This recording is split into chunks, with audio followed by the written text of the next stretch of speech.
berjalan kaki sekitar 5.000 sampai 10.000 langkah sudah lebih dari cukup untuk menjaga kebugaran tubuh Anda.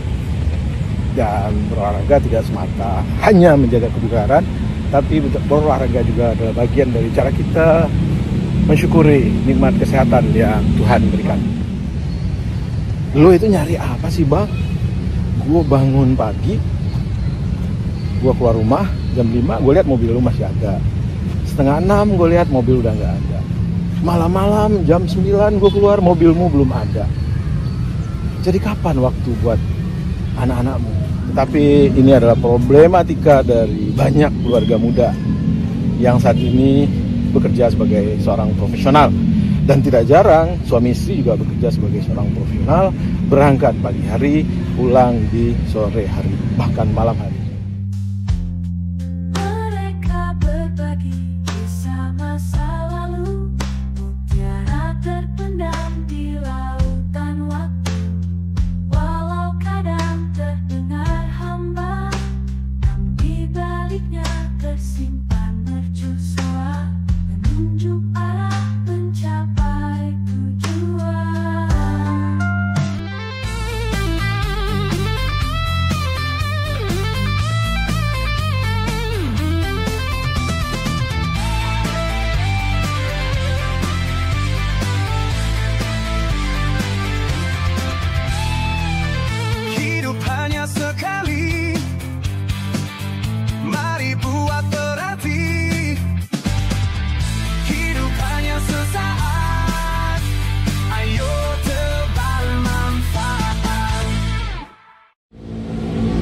Halo, assalamualaikum warahmatullahi wabarakatuh. Apa kabar teman-teman sobat Hijau Jelata? Sudahkah Anda berolahraga pagi ini? Berjalan kaki sekitar 5.000 sampai 10.000 langkah sudah lebih dari cukup untuk menjaga kebugaran tubuh Anda. Dan berolahraga tidak semata hanya menjaga kebugaran, tapi berolahraga juga adalah bagian dari cara kita mensyukuri nikmat kesehatan yang Tuhan berikan. Teman-teman, hari ini aku ingin berceloteh tentang sesuatu yang sangat personal. Sesuatu yang personal itu sejatinya juga sebenarnya universal. Jadi tidak personal amat. Sembari berolahraga pagi, dengarkan tuturku tentang, ya boleh dibilang ini tentang kesempatan dan waktu. Teman-teman, aku adalah ayah dari 4 orang anak yang kebetulan keempat-empatnya itu sudah selesai sekolah dan sudah menjadi profesional di bidangnya masing-masing. 2 di bidang engineer, 2 lagi di bidang kesehatan. 4 anak tersebut, 2 laki, 2 perempuan. Nah, yang aku ingin tuturkan atau ceritakan sambil jalan pagi ini adalah tentang 2 anak laki-laki aku. Anak laki-laki posisinya adalah nomor 2 dan nomor 3. Jadi dia berada di tengah-tengah perempuan. 1 kakak perempuan dan yang paling bontot adalah di perempuan. Jadi ceritanya begini teman-teman. Anak laki-lakiku yang nomor 2 atau yang pertama dari sisi laki-laki adalah seorang dokter. Dan dia dokter yang sudah menjadi konsulen, artinya dia sudah menamatkan subspesialisnya dan dia mempunyai 2 orang anak, istrinya juga seorang dokter. Dan tentu sebagai seorang dokter banyak sekali waktu yang dia korbankan untuk pasiennya, karena itu bagian dari sumpah dia sebagai seorang profesional di bidang dokter. Anakku yang nomor 3, laki yang nomor 3 adalah seorang engineer di bidang pertambangan dan hampir 10 tahun bekerja di sebuah pertambangan yang besar di Papua sana.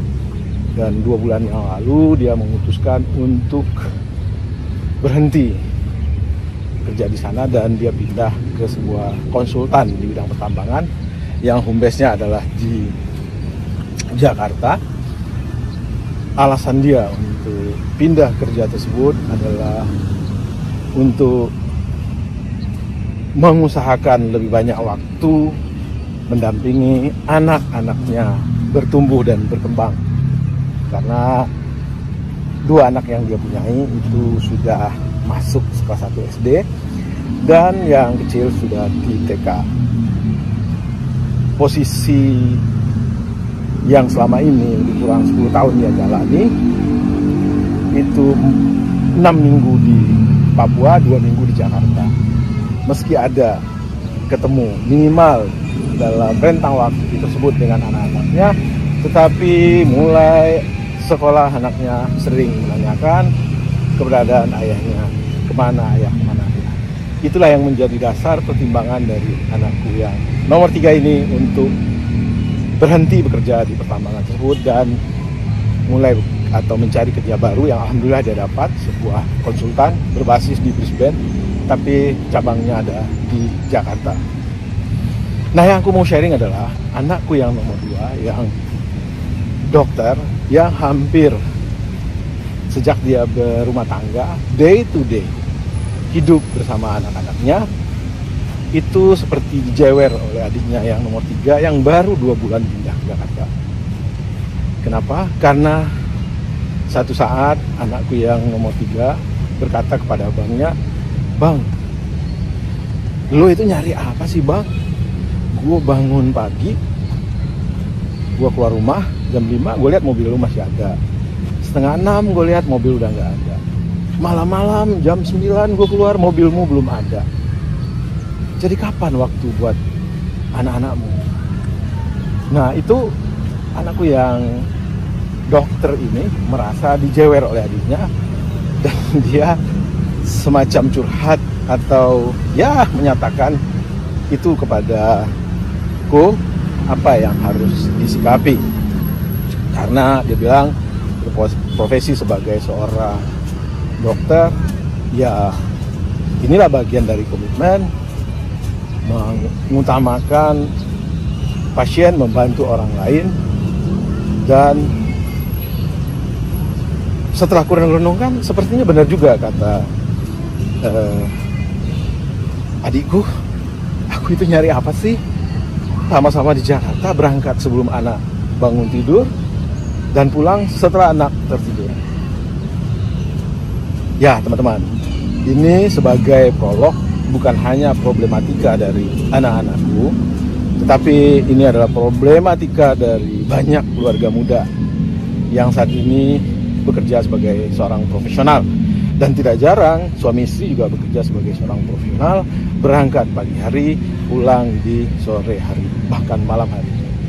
Nah, saranku adalah bahwa uang itu perlu, tetapi tidak semata-mata uang dijadikan sebagai tujuan. Uang adalah alat yang mencapai tujuan. Dan tujuan utama kita setelah berumah tangga dan dikaruniai anak-anak adalah mengantarkan mereka menjadi manusia-manusia mandiri yang tentu saja kita berharap, berdoa agar kehidupannya lebih baik dari kita.